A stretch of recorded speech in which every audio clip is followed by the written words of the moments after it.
Hello and welcome to M&M Militaria. This is my second video. I'm just pumping these out as fast as I can. I just learned how to cut and edit a little bit.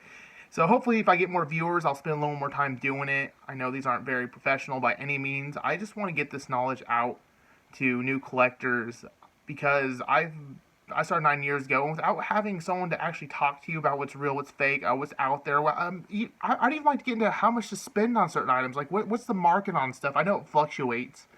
When I started 9 years ago, you get an armband for $90, like a regular one in SDAP. Now they're like $125. So the market's always changing, and rarities of this stuff too. So, I'd like to just kind of talk about these in these videos. My first series here is just identifying real and fake from the knowledge that I know.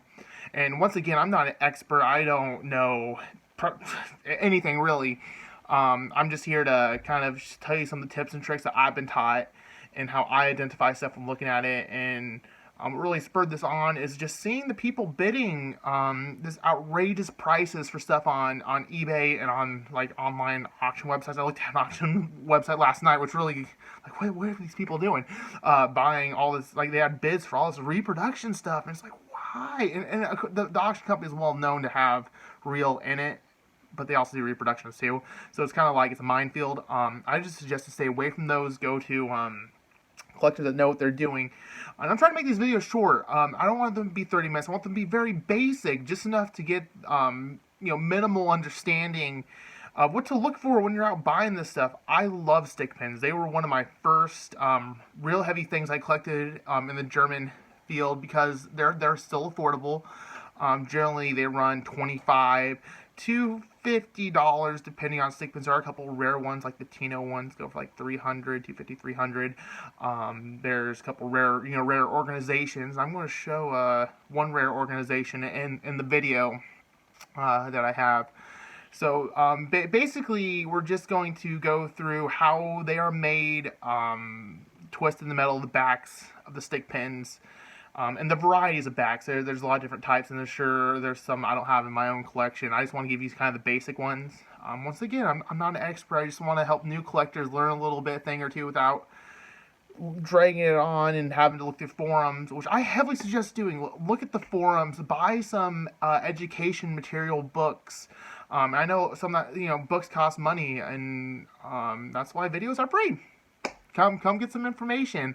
There's some awesome guys here. I'm not saying any names of other YouTubers, places to buy stuff, because that's not what I'm here for. I'm here to just tell you a little bit of the knowledge I know. So yeah, we're just going to hop right into the German field. Please ignore my ums. I am working on that. Apparently, I like to do that while I record because it's kind of like talking to myself, which is really weird. So please enjoy my next section here about stick pins. Alright, we're going to the stick pin section. I've made this video like 3 or 4 times, just having issues with my lighting. I'm trying to make this short. So I apologize if I'm rushing here, because when you're rushing for this, there's no time for stalling. Haha, horrible joke. Alright, so going in here, we're going to talk about how they are made, what to look for, a couple fake ones, and we're going through this real quick. I'll probably make another video with a little more detail in the future, but I just want to get this information out to you guys. So first thing we look for a twist in the metal, and there, as you see, there are two here. There are different varieties of twists. There's long twist, short twist. You want to look for a twist in the metal, not something that's super subtle. If it's too subtle, then it's fake, because they can't. Something about the manufacturing, that they can't twist them like they did back then. And then we're going to look at this kind, which is, we're going now once you determine that there's a twist in the metal, we are going to look at the back side of it. And here we see how it's just soldered right onto the back of the pin.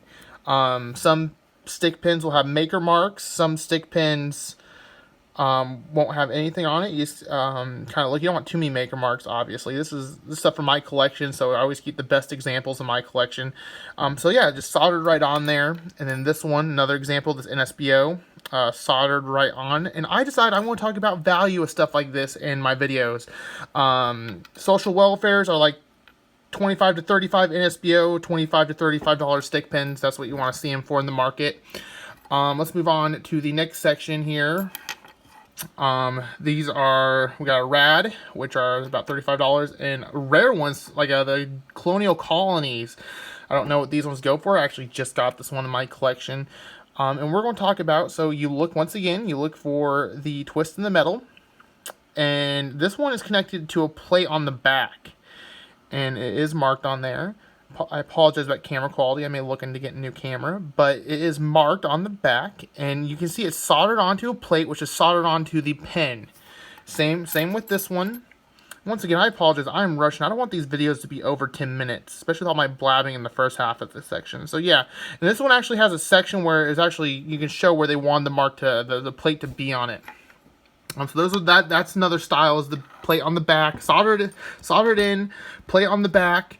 And then we're going to talk about these hooks, where it's, once again, you're always looking for the twist, and then they're hooks, and they actually have a place to either be straight soldered on or a place for them to fit in. And these are common of early style stick pins. This is a rad, once again, about $35 to $40. And then we're going to talk about the straight stick pins. Usually if you see a straight stick pin without a twist, run, because those are fake. Just, they almost always are.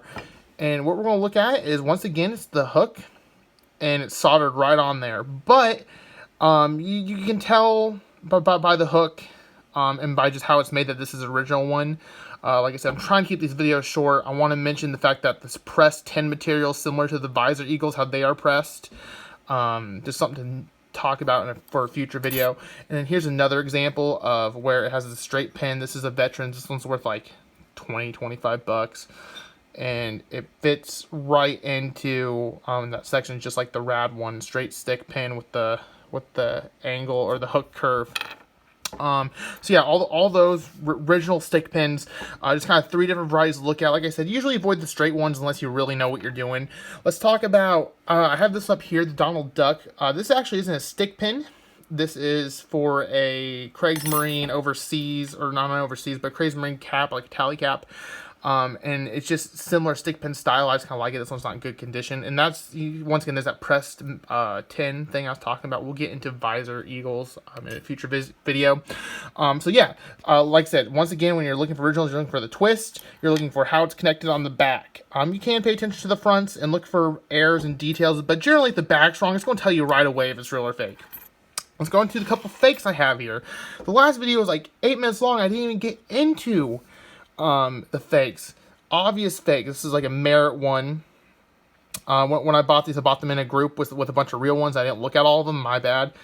We can see no twist in the metal. The plate isn't evenly on there. There's the bend in the corner there is not like a normal stick pin. I mean, that bend is like almost like a 90-degree angle bend. You can just see by overall quality, like it's not centered. That is just not a good stick pin, and I would look closer at some other details. And it's the same with this one. It's the exact same one. It's the same style. They use the same cut. So they cut it out in the same size, same pin back, horribly put it on. I don't have a lot of fakes in my collection, so I don't have a lot of examples to show you. But I kept these two just in particular because of how bad they were. So yeah, like I said, I just want to get this information out to you guys. I will make better videos. I will work on it. Like I said, I just put my first video out today. I have no subscribers, no views. I'm doing this just for the love of the hobby. If you have any questions, message me, and I'd be more than happy to answer you, help you get in contact with the people to get original stuff. I do sell a little bit. I'm not here to advertise my selling. I'm here to educate. But you're welcome to contact me. You know, I love talking about this. Right now I'm unemployed, so this is my job, my hobby, whatever you want to call it. So thank you for watching. Look forward to the next video and hearing from the comments from you guys.